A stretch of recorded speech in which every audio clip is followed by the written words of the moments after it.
Hi hello welcome back to Hinna blogs channel. ಎಲ್ಲರೂ ಹೇಗಿದ್ದೀರಾ? ಚೆನ್ನಾಗಿದ್ದೀರಾ? ನಾವು ಕೂಡ ಸೂಪರ್ ಆಗಿದ್ದೀವಿ ನೋಡಿ. ಬೆಳಗಿನ ರೊಟೀನ್ ಮಧ್ಯಾಹ್ನಕ್ಕೆ ಮತ್ತು ಬೆಳಗ್ಗೆ ಬೇರೆ ಬೇರೆ ಆದ ಅಡುಗೆ ಮಾಡೋಕ್ಕೆ ಒಂಥರ ಖುಷಿನೂ ಆಗುತ್ತೆ, ಒಂಥರ ಬೇಜಾರು ಕೂಡ ಆಗುತ್ತೆ.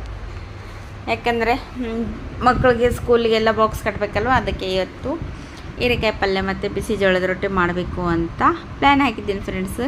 ಬೆಳಗ್ಗೆ ಇದು 5:45 ಗಂಟೆ ಅಥವಾ 5:15 ಆಗಿರಬಹುದು ಬಹುಶಃ. ಬೆಳಗಿನ ಕೆಲಸ ಎಲ್ಲ ಮುಗೀತು, ನಮಾಜೆಲ್ಲ ಮುಗಿಸ್ಕೊಂಡು ಈಗ ನಾನು ಮಾಡ್ತಾಯಿದ್ದೀನಿ ಹೀರೆಕಾಯಿ ಎಲ್ಲ ಕ್ಲೀನ್ ಮಾಡ್ತಾಯಿದ್ದೀನಿ. ಹಾಗೆ ಇವತ್ತಿನ ವ್ಲಾಗ್ ಯಾವ ಥರ ಎಲ್ಲ ಹೋಗುತ್ತೆ ಪ್ಲೀಸ್ ಲೈಕ್ ಮಾಡಿ, ಶೇರ್ ಮಾಡಿ, ಕಮೆಂಟ್ ಮಾಡಿ, ತಪ್ಪದೇ ಸಬ್ಸ್ಕ್ರೈಬ್ ಮಾಡ್ಕೊಳ್ಳಿ. ಎಲ್ಲ ಕ್ಲೀನಾಗಿ ಅದ್ರದ್ದು ಸಿಪ್ಪೆ ಎಲ್ಲ ತೆಗಿತೀನಿ ಫ್ರೆಂಡ್ಸ್. ಇದ್ರ ಚಟ್ನಿ ಕೂಡ ಮಾಡ್ಬೋದು, ಬೇಕಾದರೆ ಒಂದು ಸಲ ಇದ್ರದ್ದು ಚಟ್ನಿ ಯಾವ ಥರ ಮಾಡ್ತೀವಿ ಅನ್ನೋದು ಕೂಡ ಶೇರ್ ಮಾಡ್ತೀನಿ. ಸದ್ಯಕ್ಕೆ ಚಟ್ನಿ ಮಾಡೋ ಏನು ಯೋಚನೆ ಇದ್ದಿಲ್ಲ, ಯಾಕಂದರೆ ಕ್ಲೈಮೇಟ್ ಸ್ವಲ್ಪ ಚೇಂಜ್ ಇದೆ. ಸ್ವಲ್ಪ ಈ ಥರ ಎಲ್ಲ ಖಾರದ ಐಟಮ್ ತಿನ್ನೋದ್ರಿಂದ ಹೊಟ್ಟೆ ಕೂಡ ಸ್ವಲ್ಪ ಕೆಡಿಸುತ್ತೆ. ಅದು ಕೂಡ ಸ್ವಲ್ಪ ಒಂದು ದಿನ ಅಥವಾ 2 ದಿನ ಅಷ್ಟೇ ಇದು ಕ್ಯಾರಿ ಆಗ್ಬೋದು ಚಟ್ನಿ, ಇಲ್ಲಾಂದರೆ ಸ್ವಲ್ಪ ಅದು ಕೆಡೋ ಚಾನ್ಸಸ್ ಜಾಸ್ತಿನೇ ಇರುತ್ತೆ. ಹಾಗೆ ಹೀರೆಕಾಯಿ ಎಲ್ಲ ಕ್ಲೀನ್ ಮಾಡಿದ ನಂತರ ಮತ್ತು ಇದು ಸಿಪ್ಪೆ ಎಲ್ಲ ತೆಗೆದ ನಂತರ ತೊಳಿತಾ ಇದ್ದೀನಿ ಫ್ರೆಂಡ್ಸ್. ಇದು ಇಲ್ಲಿ ಮೇನಾಗಿ ಕಟ್ ಮಾಡೋ ಟೈಮಲ್ಲಿ ಸ್ವಲ್ಪ ನೋಡ್ಕೊಂಡಿರ್ಬೇಕು ಫ್ರೆಂಡ್ಸ್, ಯಾಕಂದರೆ ಸ್ವಲ್ಪ ಏನಂತೀರ ಕಹಿ ಅಂಶ ಇರೋದು ಜಾಸ್ತಿ ಇರುತ್ತೆ. ಅದ್ರ ಸಲುವಾಗಿ ಸ್ವಲ್ಪ ಚೆಕ್ ಮಾಡ್ತಾ ಕಟ್ ಮಾಡಬೇಕು. ಟ್ರೈಪಾಡ್ ಸೆಟ್ ಇಲ್ಲಾರ್ದೆ ಇದು ಕ್ಯಾಮ್ರಾ ಸೆಟ್ ಮಾಡೋಕ್ಕೆ ಆಗ್ತಾಯಿಲ್ಲ. ಅಲ್ಲಿ ಇಲ್ಲಿ ಇಟ್ಟು ವಿಡಿಯೋ ಕ್ಲಿಪ್ ತೆಗಿಯೋಷ್ಟರೊಳಗೆ ಸ್ವಲ್ಪ ಸಾಕಾಗೋಗುತ್ತೆ. ಹಾಗೆ ಇಲ್ಲೆಲ್ಲ ಕ್ಲೀನಾಗಿ ಕಟ್ ಮಾಡ್ತಾಯಿದ್ದೀನಿ. ಇಳಿಗೆ ಇದ್ದರೆ ಅದ್ರ ಮಾತೇ ಬೇರೆ ಫ್ರೆಂಡ್ಸ್. ಚಾಕುಲಿಂದ ಸ್ವಲ್ಪ 1-2-3 ನಿಮಿಷ ಲೇಟ್ ಆಗುತ್ತೆ ಕೆಲಸ.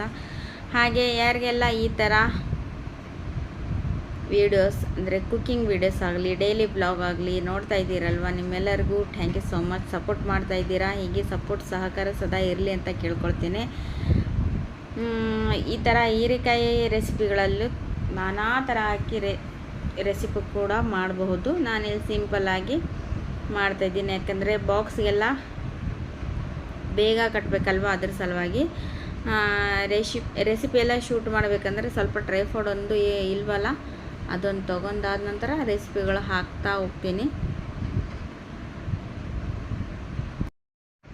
ಇದು ಕಟ್ಟಿಂಗು ಸ್ವಲ್ಪ ಕ್ಲೀನಿಂಗ್ ಇವೆಲ್ಲ ನೈಟ್ ಮಾಡಿದ್ರೆ ಉತ್ತಮ ಅನಿಸುತ್ತೆ. ಯಾಕಂದರೆ ಅವು ಸೊಪ್ಪಿನ ಪಲ್ಯ ಈ ಥರ ಇದ್ದರೆ ಚೆನ್ನಾಗಿ ಫ್ರೆಂಡ್ಸ್. ಈ ಥರ ವೆಜಿಟೇಬಲ್ ಎಲ್ಲ ಕಟ್ ಮಾಡಿ ಇಟ್ಟು ಬೆಳಗ್ಗೆ ಮಾಡಿದರೆ ಅದು ಸರಿ ಅನಿಸಲ್ಲ. ಅದ್ರದ್ದು ಕ್ಯಾಲ್ಶಿಯಮ್ ಕೂಡ ಖಲಾಸ್ ಆಗೋಗುತ್ತೆ. ಅಲ್ಲಿ ನೈಟೆಲ್ಲ ಇಟ್ಬಿಡ್ತೀವಲ್ವ ಗಾಳಿಗೆ, ಅದೆಲ್ಲ ಸ್ವಲ್ಪ ಏನೋ ಒಂಥರ ಅನಿಸುತ್ತೆ. ಅದ್ರ ಸಲುವಾಗಿ ನಾ ಎಷ್ಟೇ ಇದೆ ಇರಲಿ ಬೆಳಗ್ಗೆನೇ ಈ ಥರ ಎಲ್ಲ ಕಟ್ಟಿಂಗ್ ಮಾಡಿಕೊಂಡು ಇಡೋದು.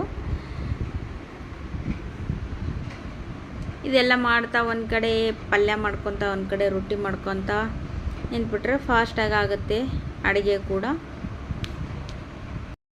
ನಮಗೆ ಡೈಲಿ ಈ ಥರ ಒಗ್ಗರಣೆ ಉಪ್ಪಿಟ್ಟು ಬ್ರೇಕ್ಫಾಸ್ಟು ನಡೆಯಲ್ಲ ಫ್ರೆಂಡ್ಸ್. ಏನೋ ವಾರಕ್ಕೆ 1 ಸಲ 2 ಸಲ ಅಂದರೆ ನಡಿಬೋದು. ನಮ್ಮ ಉತ್ತರ ಕರ್ನಾಟಕ ಸೈಡ್ ಪ್ರತಿದಿನ ಜೋಳದ ರೊಟ್ಟಿ ಇರಬೇಕು ಫ್ರೆಂಡ್ಸ್. ಜೋಳದ ರೊಟ್ಟಿ ಇಲ್ಲ ಅಂದರೆ ನಮಗೆ ಅವತ್ತಿನ ದಿನವೇ ಪೂರ್ತಿ ಇಲ್ಲ, ಅವತ್ತಿನ ದಿನ ಊಟನೇ ಊಟ ಅಂತ ಅನಿಸಲ್ಲ.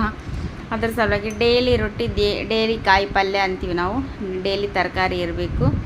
ಹಾಗೆ ಇಲ್ಲಿ ನೋಡಿ ಹೀರೆಕಾಯಿ ಎಲ್ಲ ಹೆಚ್ಚಿಟ್ಕೊಂಡಿದ್ದಾಯಿತು. ಒಂದು ಸ್ವಲ್ಪ ಆನಿಯನ್ ಜಾಸ್ತಿ ಕಟ್ ಮಾಡಿದ್ದೀನಿ, ಟೊಮ್ಯಾಟೊ ಸ್ವಲ್ಪ ಕಟ್ ಮಾಡಿದ್ದೀನಿ. ಆನಿಯನ್ ಇನ್ನೊಂದು ರೆಸಿಪಿಗೆ ಬೇಕಾಗಿದೆ, ಅದ್ರ ಸಲುವಾಗಿ ಸ್ವಲ್ಪ ಡಿವೈಡ್ ಮಾಡಿಟ್ಟಿದ್ದೀನಿ. ಇಲ್ಲೇ ಇಟ್ಟು ಕೂಡ ಸಾಣಿಸಿಟ್ಟಿದ್ದೀನಿ ಫ್ರೆಂಡ್ಸ್.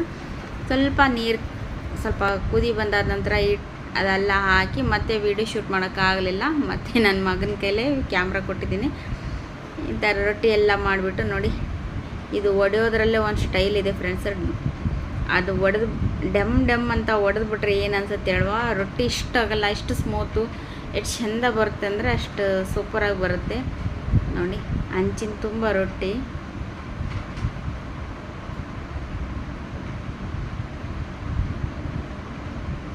ನೋಡಿ. ಈ ಥರ ರೊಟ್ಟಿ ಹಾಕಿದ ನಂತರ ಈ ಥರ ತಣ್ಣಗೆ ನೀರು ಹಚ್ಚಿ ರೊಟ್ಟಿ ಎಲ್ಲ ಈ ಥರ ರೆಡಿ ಆಗುತ್ತೆ ನೋಡಿ.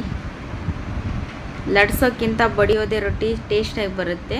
ಎಷ್ಟು ಸ್ಮೂತಾಗಿ ಆಗಿದೆ ನೋಡಿ. ಇನ್ನೂ 2 ದಿನ ಇಟ್ಟರು ಕೂಡ ಸ್ಮೂತಾಗಿ ಹಿಂಗೆ ಇರೋದು. ನಾವು ಬೆಳಗ್ಗೆ ಮಧ್ಯಾಹ್ನಕ್ಕೆ ಮತ್ತು ಸಂಜೆಗೆ ಆಗುವಷ್ಟು ಮಾಡ್ತೀವಿ ಫ್ರೆಂಡ್ಸ್ ರೊಟ್ಟಿ. ಡೈಲಿ ಬೆಳಗ್ಗೆ ಮಾಡ್ತೀವಿ, ಸಂಜೆ ಏನು ಮಾಡಲ್ಲ. ಹಾಗೆ ಇಲ್ಲಿ ನಮ್ಮ ಉತ್ತರ ಕರ್ನಾಟಕ ಸ್ಪೆಷಲ್ ಕರ್ಚಿಕಾಯಿ ಸೀಸನ್ ಅಲ್ವಾ, ಇದು ಮಾಡದೇ ಇದ್ದರೆ ಹೆಂಗೆ ಅಲ್ವಾ. ಇದು ಅಂಕರು ಈಗ ಬಂಗಾರಗಂಗೆ ತುಟ್ಟಿ ಆಗಿಬಿಟ್ಟಿದೆ ಫ್ರೆಂಡ್ಸ್ ನೋಡಿ. ಈಗ ಕಾದು ಹಂಚಿದ ಮೇಲೇ ಇದು ಸ್ವಲ್ಪ ಚೆನ್ನಾಗಿ ಹುರ್ಕೊಂಡು ಅದಕ್ಕೆ ಉಳ್ಳಾಗಡ್ಡಿ ಎಲ್ಲ ಹಾಕಿ ಖಾರದ ಪುಡಿ ಮತ್ತು ಸ್ವಲ್ಪ ಮೇಲ್ಗಡೆ ಕೊತ್ತಂಬರಿ ಅವೆಲ್ಲ ಹಾಕಿ ಖಡಕ್ ರೊಟ್ಟಿಯಲ್ಲೂ ಬೇಯಿಸಿ, ಬಿಸಿ ರೊಟ್ಟಿಯಲ್ಲೂ ಇನ್ನೂ ಸ್ವಲ್ಪ ಚೆನ್ನಾಗಿ. ಈ ಕಡೆ ಹೀರೆಕಾಯಿ ಪಲ್ಯ ಎಲ್ಲ ಆಯಿತು, ಮಕ್ಕಳದು ಊಟ ಕೂಡ ಆಯಿತು.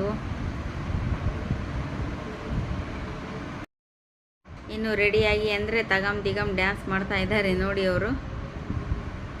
ಈ ಕಡೆ ತಮ್ಮನ ಮಕ್ಕಳು ಕೆಲಸ ಕೊಡೋ ಶುರು ಆಯ್ತು ನೋಡಿ. ಬೆಳಗ್ಗೆ ಬಂದಿದ್ದಾರೆ, ಅವ್ರಿಗೆ ರೆಡಿ ಆಗೋಕ್ಕೆ ಕೊಡ್ತಾ ಇಲ್ಲ, ಆಟ ಆಡೋಕೆ ಹಚ್ಚಿದ್ದಾರೆ. ಓಕೆ, ಸಿಗೋಣ ನೆಕ್ಸ್ಟ್ ಬ್ಲಾಗ್ನಲ್ಲಿ ಫ್ರೆಂಡ್ಸ್.